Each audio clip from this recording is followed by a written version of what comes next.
right, you are back with comedian David Boyle, and I'm quitting alcohol.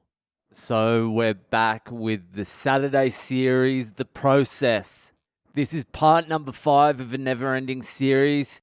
It'll end eventually, but there's still quite a few fucking parts left.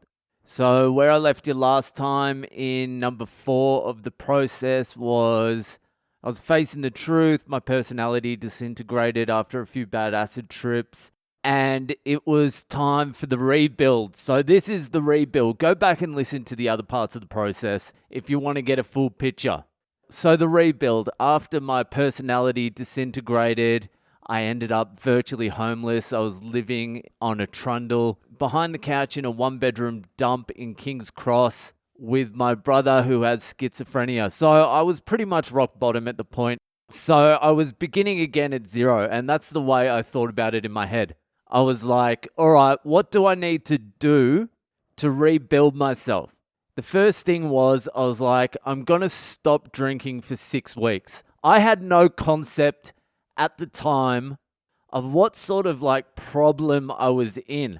At the time, I was like, if I stop drinking for 6 weeks, that will pretty much reset my whole clock and I can just go back to drinking. Like I had absolutely no fucking idea. This was the first time I'd even thought about stopping drinking. And I certainly didn't look into it. I wasn't looking for outside resources to help me along. I was like, 6 weeks should be enough for me to restart the clock and just continue how I was going. So I'm like, I'm going to stop drinking for 6 weeks. I'm going to start eating healthy, which I had no concept of what eating healthy was. This is like 12 years ago. No one knew what eating healthy was 12 years ago. I was eating like Subway and shit. I was like, there was lettuce on that foot long. That's the equivalent of doing like 400 sit-ups. But I started eating somewhat healthy. I started exercise. I felt really weak, mentally and physically weak. Like it was bad. I felt so fucking weak. So I'm like, all right, I'm going to start hitting the gym. I'm going to rebuild my body. Because I had no fucking muscle at the time. I wasn't super fat, but I was like jelly. I was pale and I was jelly. I had tits. I had a gut. My internal organs weren't functioning. I had like a shaky hand and shit. I was in bad shape. So that was another part of the rebuild. I was going to get physically strong. I also decided I'm going to learn a instrument. So I was like, I'm going to learn guitar. So I started guitar lessons. I also signed up to do a stand-up comedy gig. It was going to be in like a month or something. I forget the exact timelines of all this shit, but it played out more or less at the same time. So I signed up for a stand-up comedy gig. It was a competition, raw competition. It was a national fucking bullshit thing. So I began writing 5 minutes of stand-up. I started doing all the things that I had been putting off for years to drink.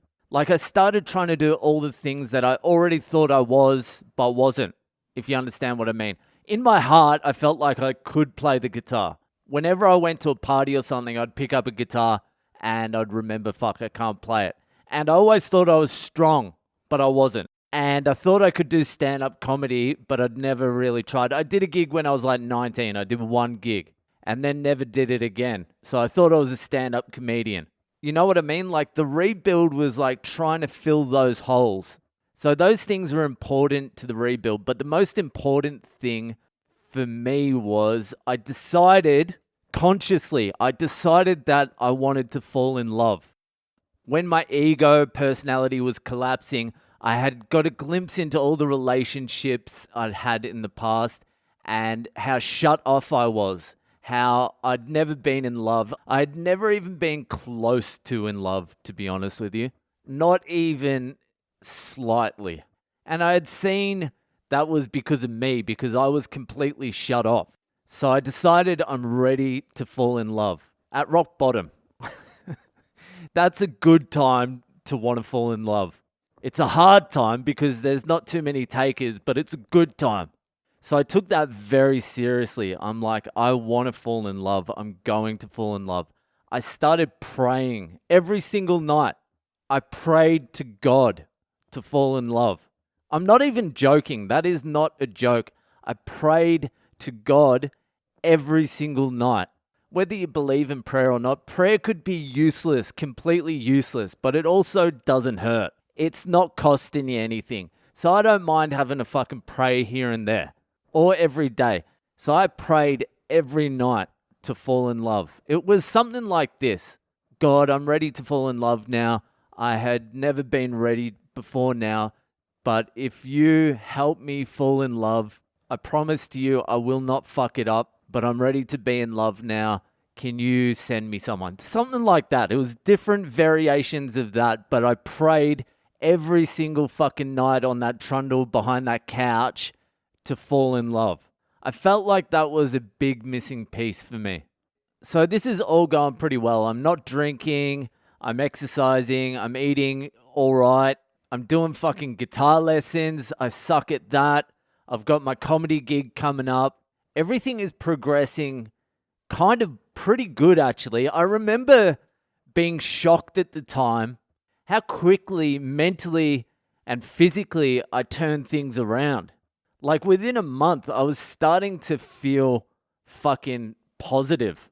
I was still fragile as fuck because I'd taken some serious fucking hits, but I was starting to feel stronger. Physically, mentally, emotionally, I was heading in the right fucking direction. But because I had no fucking idea of really what I was going through, once the 6 weeks was up, I just started drinking again. I didn't know at the time that you just go back to exactly what you were. I thought I'd made a lot of progress.